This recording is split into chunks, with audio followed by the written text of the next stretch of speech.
We're about to touch on a topic that's getting a lot of attention in the media at the moment. Our guest today, Joe Mason, founder and CEO of WorkHaven. Eventually I was left in a situation where I couldn't deny the inevitable, which was that I was living in a domestic violence situation. I probably, like many people, thought, this isn't right, this must just be a bad day or a bad week, or it's just a patch. If a female or any individual finds themselves in a domestic violence situation, why don't they just leave?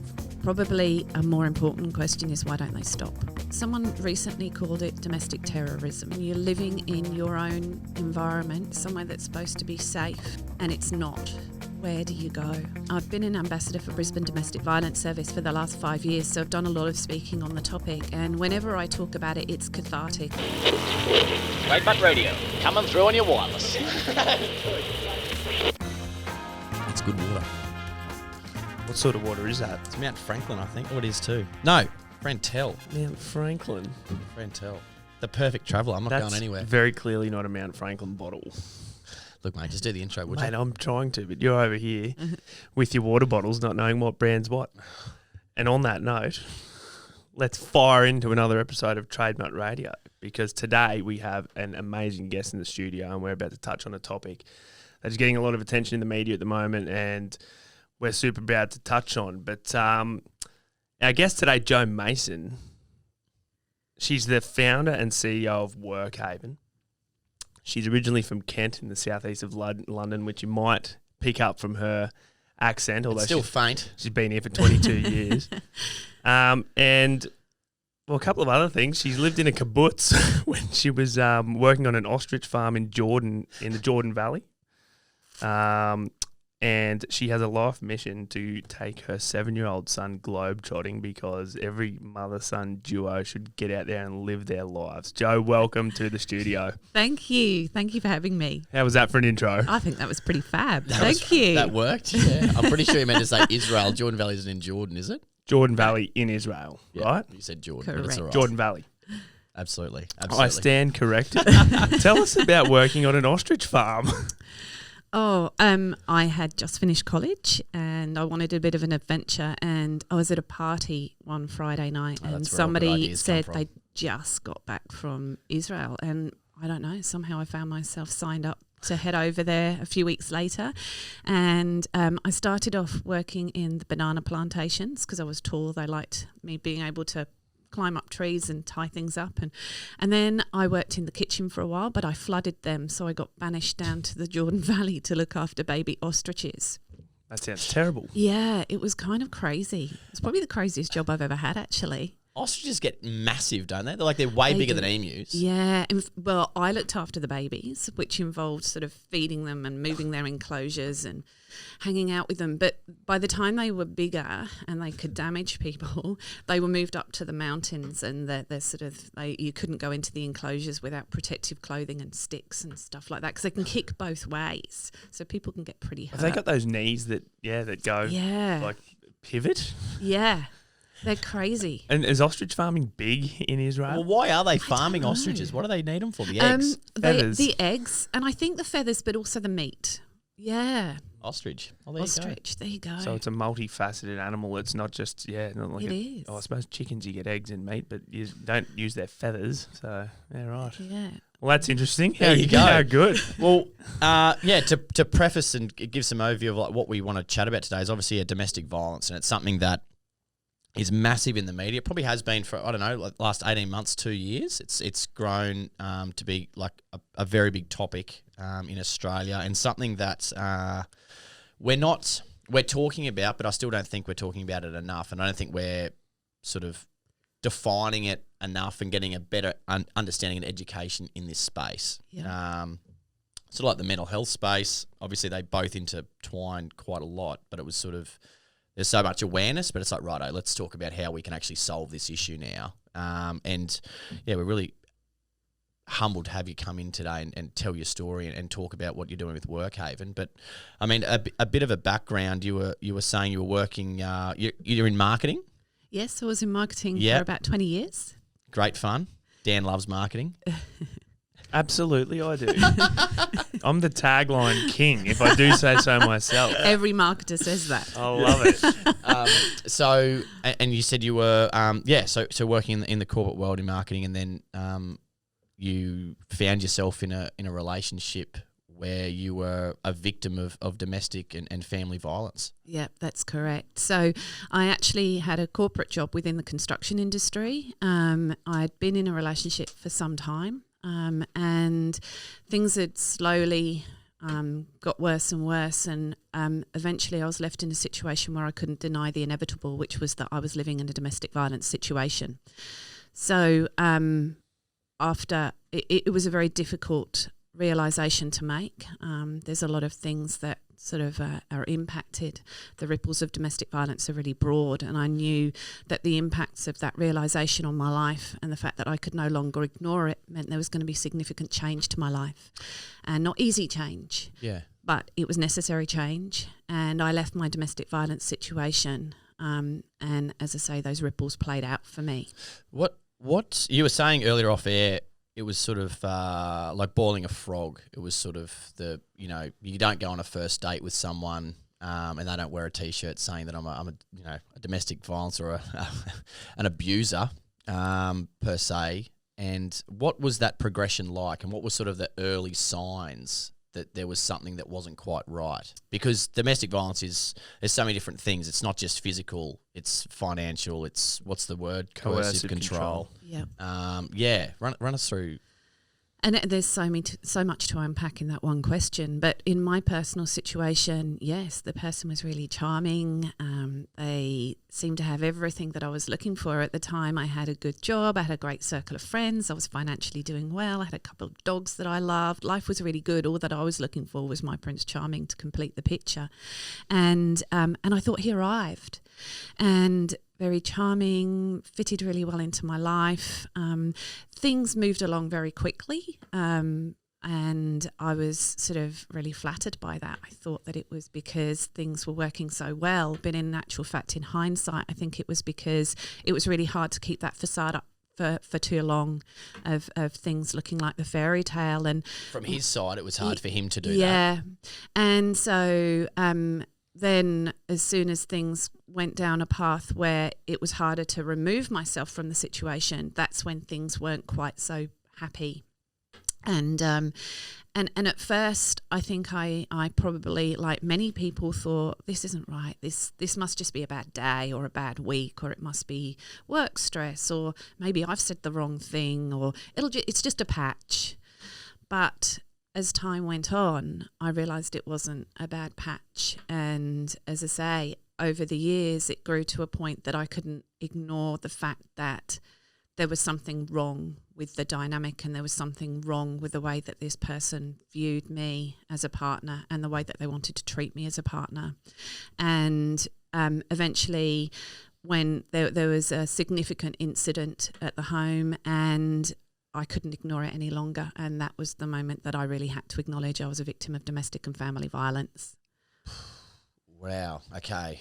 There's so much to unpack there. It's sort of like, do you think that your abuser set out from the get-go to work towards doing that? Like, was that something that he set out to do? Like, get a relationship, build trust, and then go down that path? Or is it something that you think he mentally struggled and then he was just taking it out through this relationship? Does that make sense? Like, was there a decline? Like, yeah, was it like, was he like, I'm going to get in a relationship with someone and then I'm going to work my way to doing this to this person? Or was it setting out the same that you set out to have a meaningful and strong relationship with someone, but then something was going wrong with them and then it started to impact them? I think that they had always been that sort of way. Okay. I don't think even today they would look back and think that what they did was I don't think they'd even look back today and label themselves as a domestic violence perpetrator. I think it's something that's inherent in the way they behave. They are naturally quite a controlling person, and I think that that's just how they view the dynamics of a relationship. So I don't think they sort of had a game plan and thought, this is what I'm going to do. I just think it was the way that they view the way relationships should be. should be okay. Yeah. I feel like because I've had many conversations with like my grandmother, right? Shout out, Ranny. Yeah. And back in the day, post-war, there's lots of blokes with PTSD and self-medicating heavily with alcohol and all this kind of stuff. And I feel like there was an entire generation of women that just accepted that this was kind of almost the norm, and so many people have then grown up, kids in those situations who have grown up seeing that, and also accepted that that was just the way things are, and then it gets sort of passed on to generation. But then now we're right in a severe and positive shift where we're saying no, like actually we're saying fuck no, like that's not okay, and we're seeing the whole table turn. Do you think that's do you think there's a lot of people out there who are still sort of coming through that change and from seeing that sort of stuff? Yeah, definitely. So domestic violence isn't something that's new. It was brought to our attention particularly around the time that Rosie Batty lost her son Luke in a violent incident at a cricket training to his son years ago. I remember that. And in front of a whole community. That was how long ago was that? I'm trying to think when. I couldn't give you an exact date, but it was several years ago. Yeah. I remember now. Yeah, it's been almost 10. Yeah, she won Australian of the Year, and it started to really put domestic violence. She created a movement, and she was she's an incredible human being, and she went out and spoke very publicly about what had happened and about her experience, and it really started to create a sea change around people's views of domestic violence, and started to put it firmly on our agenda as a nation. But you're absolutely right. Domestic violence isn't new. It's not something that's just suddenly emerged. It could be argued that it's escalating and it's getting more significant, but it certainly isn't something that's new, and we have evidence of it in history. We have evidence of it from generations back, and I know that since I started working in domestic and family violence and have had those very open conversations, people will talk to me about it who've never spoken to anyone about it before, and they've talked about their family incidents that they've witnessed or been a part of, and how that's shaped them. And the influence that that's had over them, either that they have a distorted view of healthy relationships, or they're determined never to have those kind of relationships in their lives. But people are starting to recognise the correlation between what they've experienced and how they approach relationships moving forward. So it's a really important conversation to unpack. Yeah. You're absolutely right. This is something that's been going on for a long time. For a very long time. But as with many topics, that we talk about now that are coming to the forefront, where marginalised members of society have been suffering in whatever segment that they fall into, it takes really vulnerable and powerful people to actually be telling their story and to be talking about this and to be bringing it to the forefront to actually action change, because otherwise nothing happens. So I've got to say, firstly, congratulations and well done on sitting here and actually talking about this stuff, because it is people like you and your Rosie Batties and numerous other individuals out there who have the courage now to actually come out and talk about this stuff, because otherwise nothing changes. Absolutely. And the storytelling is so powerful, because the more people that tell their stories, the more people will recognise I'm impacted by this, or I'm doing this. Yeah. And when people recognise those things, that's when they can go on and seek the support that they need to make the changes that they need, whether it's to find support and get out of a situation, whether it's to change their behaviour, whatever that looks like. But we can't be what we don't see. So until we actually get this out and be open about these conversations, we're not going to see the change. Yeah, absolutely. And I mean, we probably feel privileged to be able to have these conversations and share these stories, because that's what we're here to do. Have these conversations that everyone should be having. That's great. Before we sort of dive into the work that you do, or how you came to start WorkHaven and all that sort of stuff, I'd just like to go back a little bit, because I've heard, and I'm sure you, and Ed, you probably as well, number of occasions of like if a female or any individual finds themselves in a domestic violence situation, why don't they just leave? Now, and that is a very, very complicated scenario because there's obviously so many factors at play. Now, what role does that part of the discussion play in this entire topic? Yeah, and look, you're forgiven for asking that question, but it's the worst question that can be asked. And I can't count the number of times I've been asked that question in the last few years. Probably a more important question is, why don't they stop? There's a number of reasons that people don't leave a domestic violence situation. That might be that they're fearful that the situation will escalate. You just have to look at the statistics and the danger point for somebody to leave a domestic violence situation, and it's when they're leaving that it's at its most dangerous. But there's also risk of that they're fearful about what that means for their time with their children. They might be fearful for their pets. They might be fearful about finances. They might be fearful about where they're going to go. And let's not forget, you get into a relationship and stay in a relationship genuinely because you love someone. And so we tend to forget that side of things around domestic violence as well. There's a huge grief around it because you're leaving something that you hoped would be completely different. And so there's a range of reasons that people don't leave domestic violence situations, and we can't judge that. What we can do is ask better questions, and that is, why don't they stop, and what can we do to make this situation stop? Absolutely. That's such a good way to frame it as well, isn't it? And my question to that is, when this was going on, what were you saying to him, and what was his response after these things were happening in the home? Like, obviously you were saying, like, stop doing this, or like, this isn't. What was his response, and what was the conversations had after these incidents were happening at home? There was very frank conversations. I'm a very direct person, as you can probably tell from our conversation today. And I think a perception often is with victims of domestic violence that we just stand back and let it happen. It certainly wasn't the case, and it's not the case of any domestic violence victim I've ever met before. Boundaries were tried to reinforce, but also domestic violence isn't just generally. It's not physical. It's not just a physical scenario. It's something that undermines your confidence. It ebbs away at your compass and at the way that you view the world.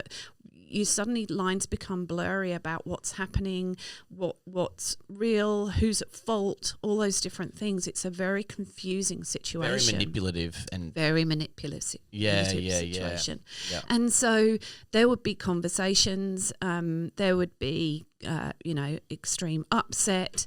But the dynamics of the relationship had been set, and they remained. Was he remorseful at any stage in it? Apologetic?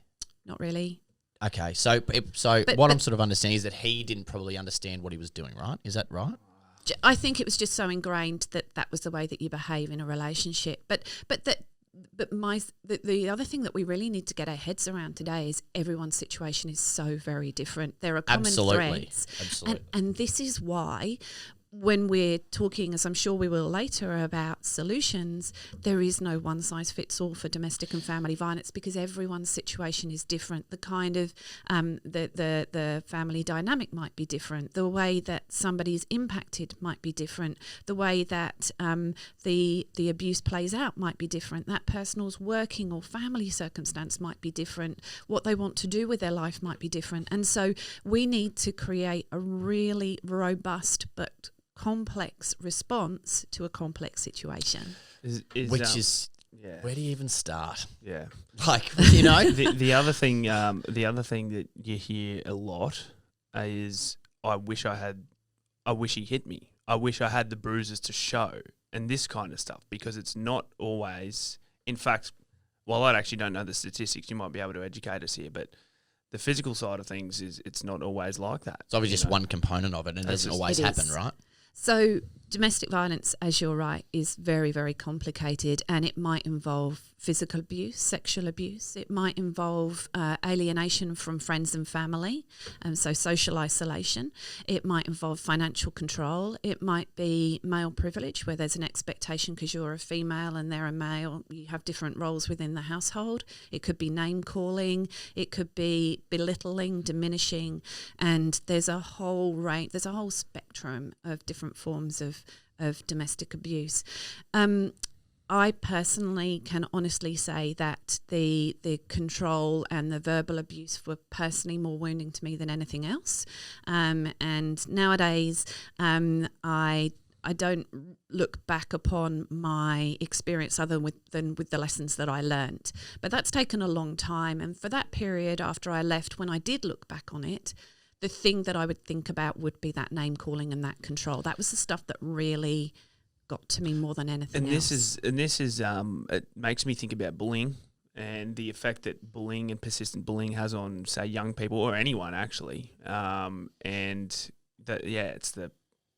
that's kind of almost what you're talking about here, is like it's almost persistent bullying within the household. You can't escape. So it's and it just makes you feel like shit constantly. It's someone recently called it domestic terrorism. And so if you imagine you're living in your own environment, somewhere that's supposed to be a sanctuary where you close the door at night and it's somewhere that's supposed to be safe and secure, and it's not, where do you go? What else have you got left? And this is one of those things as well, because, I mean, I've always talked about this a lot, you know, on a range of topics, but around mental health and, you know, particularly also with domestic violence, is the person that you know, your colleague, your mate, your whoever it is in your day-to-day life, they could be a completely different person as soon as they close their door at night, and you just have no idea. You just do not know what someone is capable of, what their true colours are like, you know, behind closed doors. And that's the scary part, because... Yeah, well, I've had this conversation with my uncle before, because, and I've been thinking about this ever since we lined this podcast up, racking my brain to be like, have I ever witnessed any domestic violence or anything in my life? And I'm like happy to say that I haven't, right? But I'm in a privileged situation, obviously, right? Like I feel privileged that I haven't had to deal with any of this stuff in my life. But I said to my uncle, I couldn't imagine the caliber of bloke that would be going home and bashing their missus up. I just couldn't even begin to picture who that person is, you know what I mean? And he said that when he had the same thing happen when he was out of school, that this bloke, mates, everyday fella, but found out this bloke was going home every night and absolutely thrashing into his missus. And he's like, that's the last person I would have expected to be, you know? And they're just hiding away, like you've just said, the sanctuary of their home and the private life, and they're a completely different person. Because I'm sure, you know, your abuser was someone completely different away from the home as well. You know what I mean? Yeah, I used to look at them and think, if the people outside of this household knew, you wouldn't have these people in your life anymore. But I think it's not just something that's really important to go back to, is it's not just someone that's coming home and being physically abusive to their partner. It's the things that come out of their mouths and and that lack of, and it's that sense of entitlement or ownership that I have the right to do this to you. And I think that was probably the thing that upset me the most. You think you have the right to do this. But when you're talking about, you know, you haven't seen domestic and family violence, and that's great. But it's what I've been blown out about since I came out and started talking about domestic and family violence is, one of the reasons I didn't come out earlier and I didn't talk about it was I thought I was the only person it was happening to. Yeah. But now I talk to people and it's everywhere. Domestic violence does not discriminate. It doesn't look and go, well, what job do you have, or how much money do you have, or what kind of house do you live at, or car you drive in, or any of those things. It doesn't discriminate. And so the vast amount of people that I have met, and they might be CEOs, they might be people in the media, they might be a whole range of people that have high-profile jobs that you would never imagine are impacted by domestic and family violence. But even sitting around having a chat with mates at the pub, and it comes into conversation what I do for a living, and then the conversation, everyone wants to talk about it, which is a great thing, and I think that's a shift that I've seen over the last few years, is everybody's got a story. Whether it's something within their family, an ex-relationship, a friend of theirs, somebody at work, everyone has a story. Absolutely. I would almost challenge you on what you said about you've never seen domestic violence, or you're grateful because you've never seen it, and say that I don't actually believe that enough of us actually know what it looks like. And that it's actually all around us. I'm talking about personally, but I would definitely know of people that have, and examples of. But I'm saying for me as personally in a home growing up. Growing up, right? I'd never witnessed this. It was, you know what I mean? I never had anything where I was like, shit. Looking back, that was pretty bad. Like I'm happy to say that I haven't been through any of that, but I would know what to look for. If it did happen, if that makes sense. Yeah. Because I can't think back and think, oh, shit, that doesn't seem quite right. And I think it is so important for us to understand all the forms that domestic violence takes, particularly blokes, because it's on all of us to actually start calling out these behaviours within our own circles, within our own friendship circles, within our own families. Because if we stand idly by and witness all types of behaviours that are classified as domestic violence, well, then we might as well, be part of we are part of the problem, right? Yeah. And I think that, and it's not to say that, it's everyone's fault. It's just the education isn't there or hasn't been there, for so long. But now we're getting to a point where, we are educating ourselves on all the different forms of domestic violence. And so it's crucial that we all call it out, because the shit that we're seeing in the media over and over again is unacceptable. Yeah. It's horrific. That's so right. I mean, we are all part of the solution.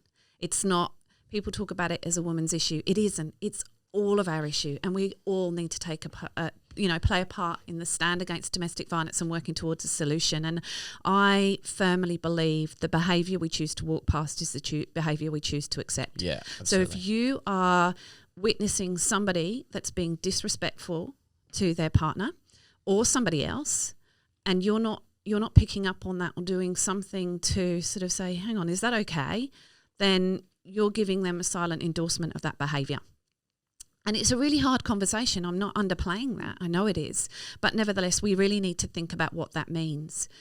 My personal opinion is that there is no silver bullet to domestic and family violence. I wish there was. I wish WorkHaven didn't need to exist and we weren't sitting here and talking today. But at this point in time, it's a reality, and it's a big reality for us. There are two key factors in the stand against domestic and family violence, and they are connection and understanding. If we understand domestic violence, then the people who are impacted by it, whatever kind of domestic violence it is, will recognise it and will know what it is. Or if we're committing domestic and family violence and we know what it is, we'll know exactly what we're doing.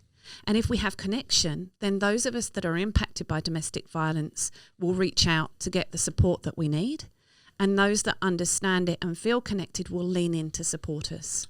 So the more that we can create connection and understanding, get this into a conversation like we're having today, where we bring it to the forefront of people's minds and make people understand what it is, and then we encourage people to reach out and support one another, then that's one hell of a step in the right direction. Yeah, absolutely. I mean, I want to ask, like, where do you think that it's stemming from, right? And like historically, I know we spoke historically about, domestic violence has been around forever.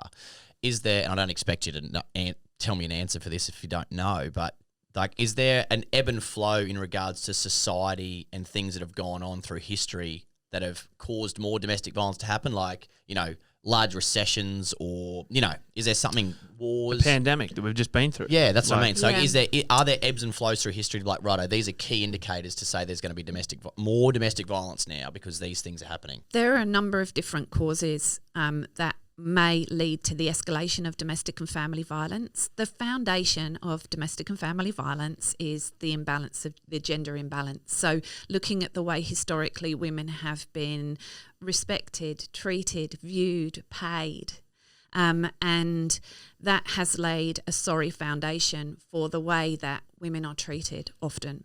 And so that's a much bigger topic that we need to address as a nation. And we really need to think about the way that we think about and treat women, full stop. Yeah. When you're asking me questions about things that could trigger an increase in domestic violence, if you speak to domestic violence services, they talk about how they will increase their support on things like footy finals, state of origin, big sporting events, things that are going to lead to a mixture of emotion and alcohol. And so there's definitely things like that. We know that COVID has led to spikes. So you think about COVID, it was people spending more time with each other because they were at home, more pressures, things like financial pressure, a sense of the unknown. It was something that none of us had ever dealt with before, and we didn't know where it was going to go. We're still trying to navigate our way out of it now. And people being, there was a sense that people could be controlled even more so within their own home. Yeah. That, what you mentioned about mix of emotions and alcohol, brings up a range of issues for me, because I lost one of my best mates to suicide over a mix of emotions, heightened emotions and alcohol. Now, I know that men with a lack of emotional intelligence and emotional control mixed with alcohol does not work. It does not work. And you see it over and over again. Yeah. There's something in there that we're not doing right, where, we use alcohol as the easiest and most unhealthy coping mechanism, but combine that with just a complete lack of being able to understand our emotions and regulate our emotions. This is what we're seeing, this kind of stuff. You talk about footy finals and that. It's just... Well, yeah, I want to ask on sort of off that. I know we were saying domestic violence doesn't discriminate, but is there what are the statistics based around society and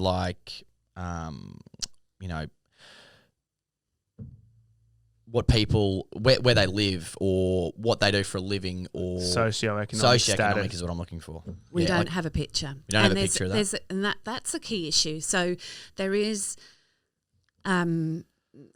there's certainly statistics around domestic and family violence, the economic impact, the number of domestic violence orders, the number of breaches, but we as a nation do not have a decent picture around domestic and family violence and how that happens. Now, there's a few reasons for that, but one of the major ones is that most people don't report domestic and family violence.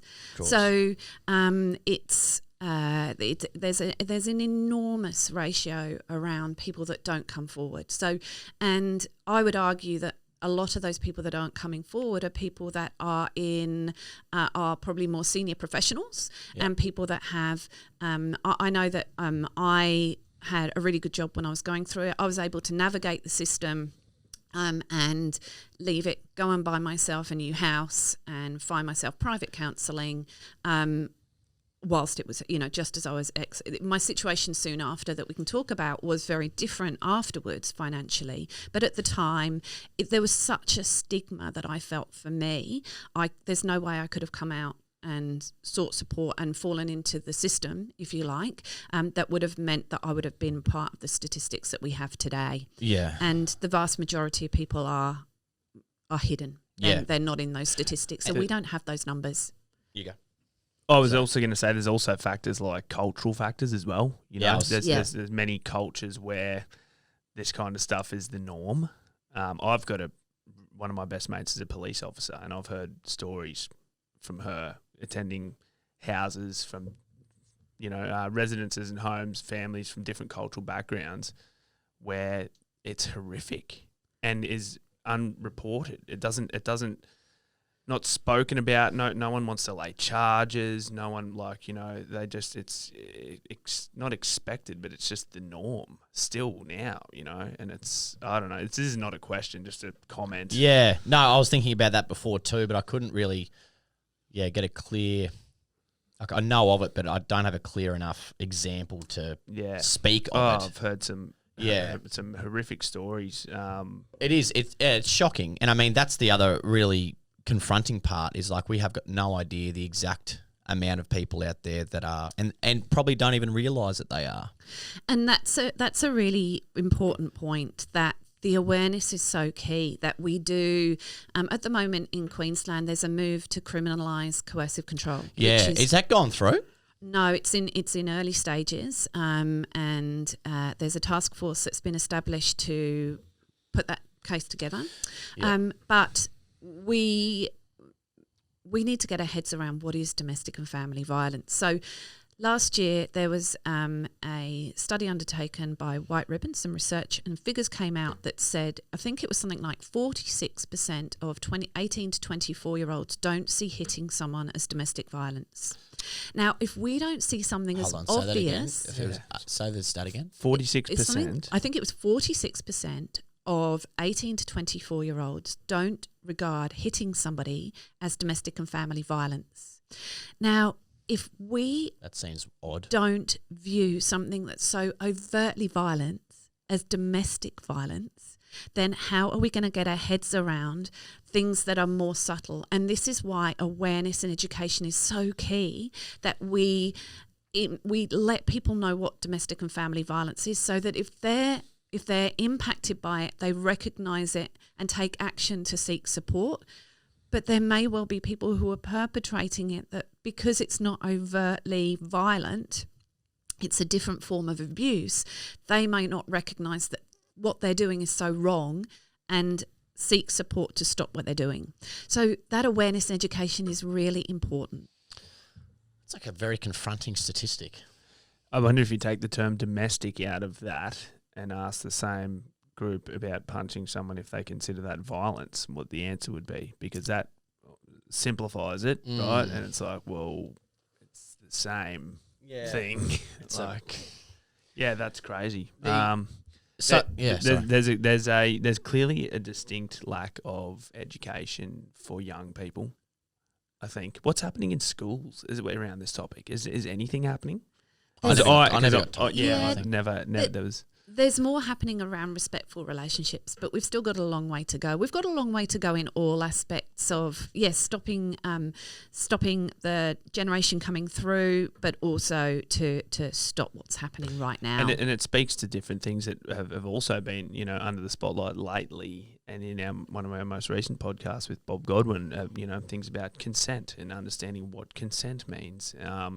And it boggles my mind, because I believe I understand what consent means. I find it hard to believe that people don't. And same, I suppose, like this domestic violence topic as well. I believe that I understand what's right and what's wrong, and it boggles my mind that other people don't. Yeah, and playing off that, the question would be is, why do you think people don't know? And is it because of their upbringing, what they've been viewing, the people are hanging out with? Where is it all stemming from? Oh, that's a really... Obviously a massive question. That's a massive question. But I mean, is it mental health? Is it just people not being mentally aware and self-aware of who they are and what they're doing? I would argue yes for that. And emotional regulation is a huge one. Emotional intelligence and understanding is massive, surely, right? And it's still a topic people don't want to talk about, which is why we're talking about it today. I know. So it's a topic that people, like I say, there are times now I'm in the pub and I talk about what I do and people are more open to have that conversation. But I can also say that I'll go into a room and someone might say, what do you do for a living? And I talk about WorkHaven and domestic violence, and you see them recoil and go, oh, God, this is uncomfortable. I don't want to talk about this, which is why we need to talk about it. Yeah, absolutely. The power of domestic violence lies in its stigma. The fact that we don't want to talk about it, we don't want to get it out on the table. People who are impacted by domestic violence protect the big secret because they feel embarrassed, even though it's not their shame to carry. And so if we can start stimulating these open conversations where we can talk about it and we can talk about what it is and we can call people out and we can reach out to help people, then we're really heading in the right direction. Yeah. I'm interested. Okay, we've got to get onto WorkHaven because we could. But before we do, I'm just. But yeah, I've got one sorry. before we do as well. I got one in the bank here. Righto, keep that one on ice, big boy. So we talk a lot about the victims of domestic violence. Well, obviously we talk about both the victims and the perpetrators, but the spotlight and we talked about before. Well, I said, the common phrase of why doesn't she leave? And you said, why doesn't he stop? Yeah. What is there for perpetrators who, if they have the capacity to identify that they are a perpetrator and want to address that, is there anything out there for those people? Is there a safe space for those people to try to, rehabilitate themselves? Yeah. There are male perpetrator programs, so men behaviour change programs. There's a men's line. There's a range of different resources for men that want to make that change. The first step is recognise. There's 2 steps to it in my view, and this is just the world according to me. But the first one is recognising that there's a need to change, and the second one is wanting to change and making that commitment. So, and that change is, when we talk about behaviour change programs, it's also attitude change programs. So there needs to be a real shift, and often that will be generational. It'll be a long-term attitude towards relationships. So there's definitely, and you hear stories of men who have turned the corner and come around and actually are really staunch advocates in the stand against domestic and family violence, which is amazing. Yeah. So yes, there are resources out there, but it's really about men recognising what is domestic violence, and it goes way beyond violence, like physical violence, but also wanting to be the best person that they can be. And that's really what it all comes down to. You hear very, very, you said there are men out there who have rehabilitated themselves or who have changed and identified that they were that, but I have never heard from from a person like that. And I was saying to Joe before, Lance, my wife and I were talking about this after there was an incident last week, wasn't there? Is that in Brisbane? No, but down in Victoria, anyway, yeah. I believe. It was the one last week, and my wife and I were talking about it, and Lance brought up an interesting thing. I was talking to Joe about it before, was that we never hear from the perpetrator's side of things and what we can do to assist them, because obviously there's 2 people in need of a lot of help, right? There's no doubt, but it's like, because you never do really hear from the other side. Yeah, and obviously they don't want to be saying I'm an abuser, which I can understand, but it's like, how can we help break that cycle and get them out of it? Because that's it. It's just as important otherwise, because they're just going to keep hurting more people. Yeah, right. I agree, and it would be good to hear from some, I guess blokes who have been on that side of things. Yeah, who have, because that it definitely takes just as much courage to own that and talk about that side of things. But I don't think we're hearing about that enough. Oh, I've never heard of it. There would be men out there that you can talk to. It's not my area of expertise, I probably won't talk about it today. But you're absolutely right. It would be very interesting to speak to somebody who made that turnaround. Yeah, and very inspiring. My last question till we get on to WorkHaven, because I'm sure we'll get there eventually. My question is, what was your journey out? What was your journey out once you knew that you're in a domestic and family violence situation, and then you had to leave? There was I'm sure a breaking point where you're like, this is over, I've got to go. What was that journey? What did it look like? It had been coming for a while. I knew that things were escalating and my life was getting more and more difficult, and there was a significant incident, and which led to me. It was just a black and white decision. I knew I had to go. I just made a decision, and I didn't. I was in a situation where I didn't need to sort of leave the home, and just I was fortunate enough I didn't need to go into shelter. I let them know that I did consider that, though. I did consider just leaving, but I didn't. I came home and had a conversation with them and said that was what was going to happen. It was a very sad time. It was like the end of any relationship. It was a very sad moment. I was really scared. I was overwhelmed, but I was also really relieved. So I left my situation. And we'll talk about the work side of things, I'm sure, with WorkHaven in a moment when we get there. But that was more challenging.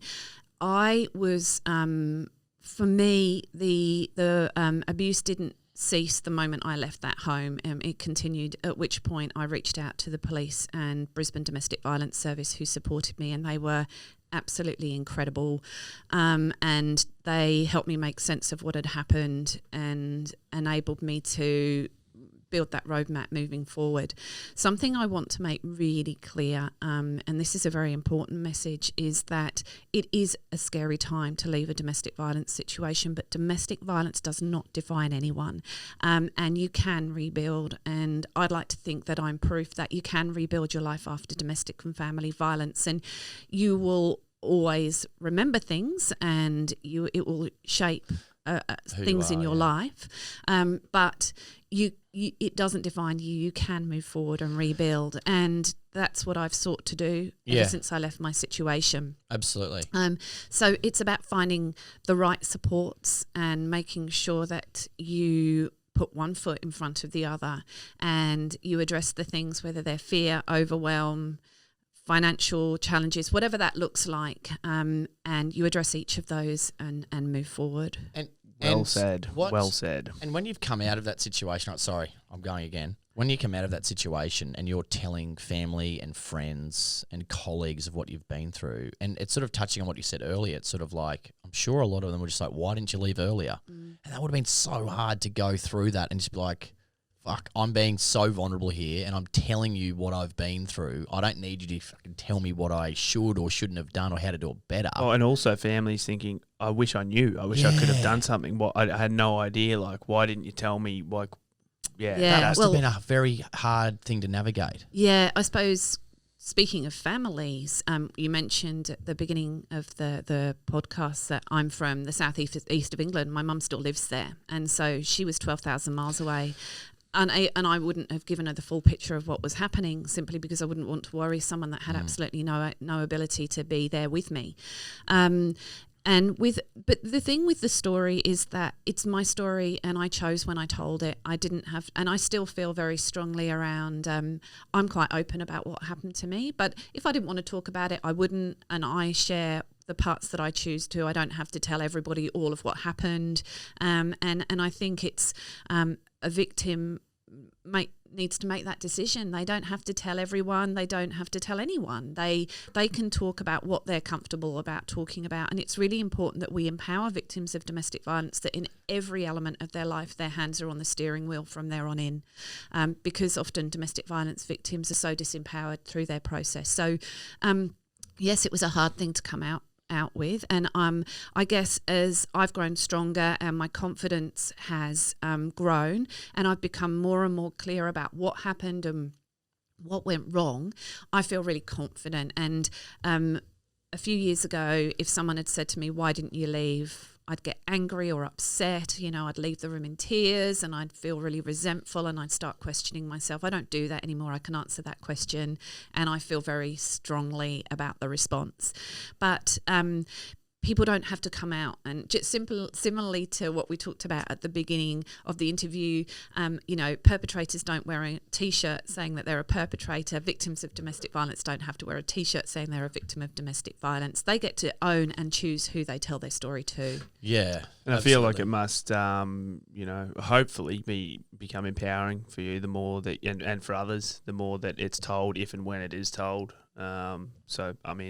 It's awesome that you can lead by example for a lot of people out there, because there would be many, many people who haven't yet found the courage or the confidence to talk about it, and hearing any story can just spark that little bit of, that little light that might just help them open up to something that they haven't been able to.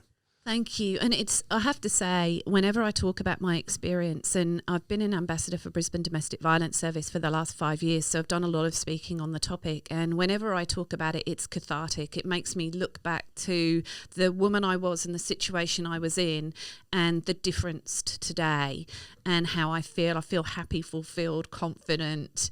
And I feel that through WorkHaven, I'm actually making a difference. And that's a quantum shift from the person I was. And so thank you for having me along today to talk about it, because it's a real privilege to be able to do it. But it also makes me realise how much has evolved. The impact that these conversations have are profound. Righto, let's go there, because we've dropped WorkHaven a few times. You're feeling empowered. You've got there. So tell us about WorkHaven and the amazing work that you do now, because this is something that I'm super interested in. Yeah. So we know from our engagement, and also there's research at the moment that shows that businesses understand this is an issue. They understand that domestic and family violence is a workplace topic because of its impacts it has on the workplace, and they want to do something. Generally, most organisations we speak to are, we want to do something, we just don't know how to do it. So there's push from the government, say, look, you guys need to step up and do something. And as I say, there's people saying, we want to do it, whether that's leaders, staff, influencers. Everybody knows that workplaces need to do something. But what do they do? And so what we want to do is, what we do is work with organisations to make a tangible, meaningful difference. So we look at where they're at. So some organisations may be doing nothing around domestic and family violence support and awareness. So we'll start off at a beginning place with them. Some people are doing something already, but they want to make it bigger and better, and other people are doing it, but it's not working. In which case, we'll go in and go, well, where are you at? What are the challenges you're facing? What does your workplace look like? What do your staff look like? What are they interested in? What's the culture like? And we'll build a solution from there. So we go and ask a lot of questions to start with. And then we'll look at what they've currently got in place or what they'd like to put in place, what's best suited to their employees. And as I said to you before, it's really important that a workplace solution to domestic and family violence reflects the complexity of the situation. So there's no point having a one-size-fits-all solution that, you get your domestic violence leave and tick the box and off you go, you're going to be fine. We need workplaces to understand that this is a human issue, and we're dealing with humans, and everybody's different. So thinking about what those solutions might look like, some flexibility, some change to role, making sure that person's safe, whether they're at work or they're on their way to and from work, making sure that there's check-ins with them, that there's somebody at work that knows what's happening, that they can download to and share what's an update, making sure that they are being provided with leave if they need it, or their domestic violence leave, that they've got the flexible work arrangements in place. But there's a whole range of different things that workplaces can do, and I think sometimes they shy away from it thinking it's going to cost them money. But in actual fact, a lot of the solutions that we discuss with businesses won't cost them money. They're just practical solutions that will help lighten the load for somebody or get them to safety or remove some of the stress that they will have in their life at that point in time. I mean, I don't have any statistics to go off, but any investment into the emotional wellness of your workplace pays huge dividends in the long run just for your business, Absolutely. Financially, not to mention the culture, the productivity, all of that sort of stuff, right? So I suppose businesses need to be looking at this kind of thing and seeing it as an investment, not only into their people, but into their bottom line. Absolutely. So we know that domestic violence costs the economy approximately $22 billion a year, and that costs the government, that costs employers, and that costs victims of domestic violence that money. We also know that there's a huge cost by presenteeism or absenteeism, either people not being able to come to work because they're impacted by domestic violence, or when they're at work just not working to full capacity because of the impacts. We know that people often leave their jobs because of domestic and family violence, which means that people lose good people. So and I also believe that a workplace that takes a decent stand against domestic violence is a workplace I want to work for. Mm. It speaks volumes about what the kind of workplace it is and the culture. It says that you care, and most importantly, it's the bloody right thing to do. Mm. So workplace is getting bloody involved. oath it is. Bloody oath. Look, I sound Australian. That was great. The Kent is gone. This is a very interesting way of creating, it's not a blanket solution, but a solution to this problem. Part of the solution, yeah. Part of the solution, because it's I think it's a cool way of going about it. And how did you think of doing it this way? Why was this the avenue you wanted to go down, rather than just creating awareness and getting out and having a day and why was this the idea? So in my personal situation, I had a really good job in the construction industry. I loved my job, but as things started to descend at home and things started to implode, it definitely impacted me at work. And unfortunately, my employer didn't understand and they did nothing. In fact, I would say that they probably made my situation worse. And as a result of that, very soon after I left my domestic violence situation, I also left my career. And my career fell off a cliff face, and I was on the bare bones of my bum financially, and I didn't want anyone to ever go through that again. So I had already, during that time, I developed a program to support women to rebuild their lives after domestic and family violence. So in addition to my marketing profession, I'm also a qualified coach, and I developed a program that walked with women to rebuild all the elements of their life that had been impacted, because domestic violence isn't just about your relationship breaking down. It would be about your family, your confidence, your finances, your health. It would completely rock your entire foundation. It's like a hand grenade being thrown into the middle of your life. So I developed a program to support women to rebuild their life, and I believe it's the only one of its kind. It's a unique program, and I was doing a lot of work on that. And I did a lot of work to rebuild my confidence, and I went to see this phenomenal recruiter called David Wilson, and he looked at my resume and went, "This makes no sense. It's got a cliff edge here. What happened?" So I told him my story, and we got talking about my domestic violence program, and we spent about 2 years discussing. He's a corporate coach and leader. He understands the needs of businesses. And we realised there was a gap in providing that support for workplaces to take a stand through, not just through what I've discussed already. We also do communications and awareness within the workplace. We do significant champions training that teaches people what is domestic violence, but also gives them the resources within their business and within their industry to make a meaningful change around domestic violence and behaviour. And we provide the coaching program for employees who've been impacted by domestic violence to help them move forward with their lives. So we created the model of WorkHaven in consultation with each other, and that's where it was born. Oh, wow. And how long has WorkHaven been going for now?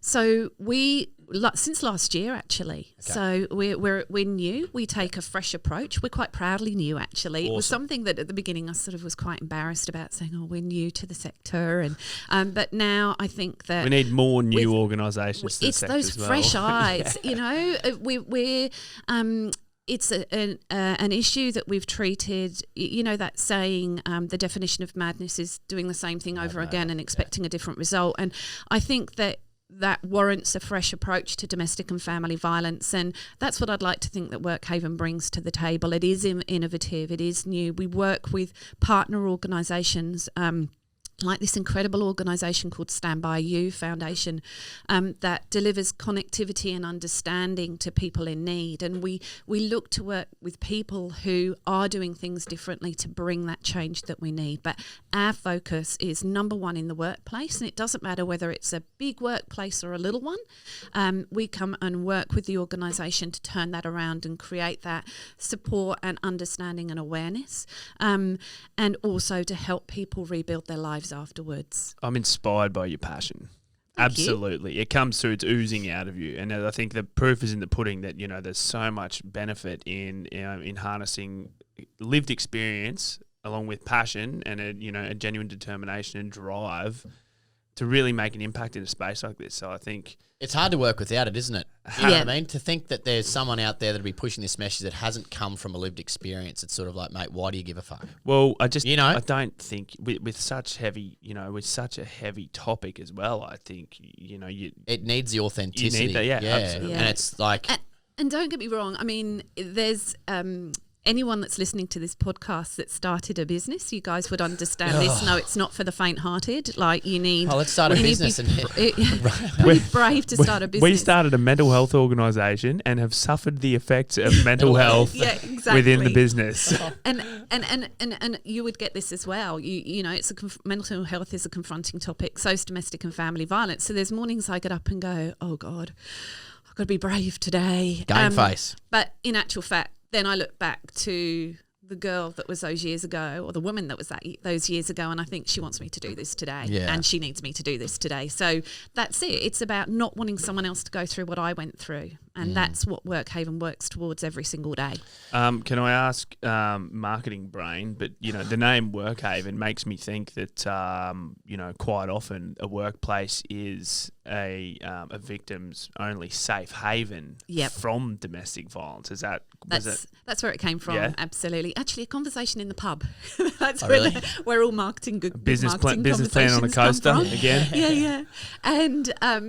And absolutely, a workplace should be somebody's safe haven, and it should be somewhere that somebody can come to, focus on what they want, what they're there to do at work, without being clouded by other things that are happening in their lives. And workplaces need to support their workers to be able to do that. Fantastic. That's something we're doing in this business. We're going to make it happen. Well, we're going to have to get you to come in. What does the sort of the future kind of look like for you, Joe? What have you got? Have you got plans, or are you sort of just, you know, flying by the seat of your pants at the moment and letting it all happen around you?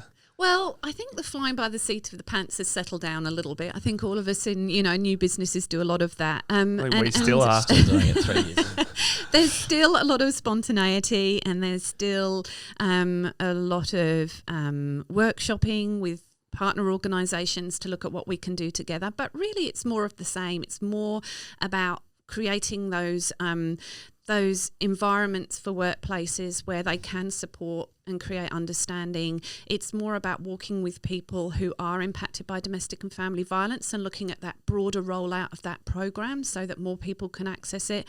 And also, I really want to look more at focusing on small businesses, because we do a lot with large businesses, and that's brilliant.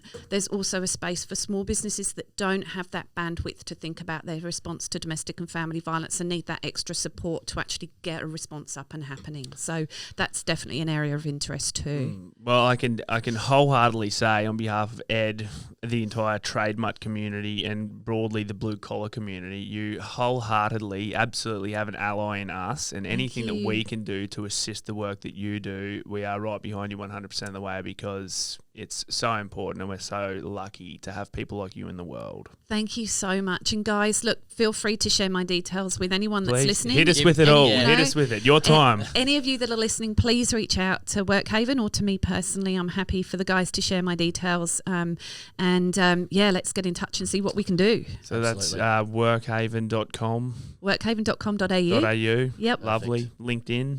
LinkedIn, absolutely. Look at WorkHaven or find me, Joe Mason, on LinkedIn. Get in touch. Please do. Yeah, really appreciate your time, Joe. Really appreciate you showing your vulnerability and sharing your story today. I couldn't imagine what that feels like, because, of all the weird things, and you can't really talk about the perpetrator and what exactly, exactly went on, because it's just this weird. It's so sensitive. Yeah, it's such a sensitive, wild topic. And we really appreciate your courage and what you're doing, like Dan said. If we can be of any assistance at all, please let us know. But thanks so much for your time today. I would just like to chuck in at the end there. Obviously, this kind of topic can bring up all sorts of issues for anyone. We've obviously got some trained mental health professionals right above us here with TX. So sitting upstairs. If anyone wants to reach out and have a yarn with a psychologist at all, please feel free. www.tx.org or 0488 469 8888. Joe, I reckon there's going to be a follow-up podcast sometime down the track, so let's do it again sometime. Ready for it anytime. Lovely. Thank you. Thanks for your time. Thank you. Thanks, guys. Oh. I hope that was okay. If I stop, I'll die.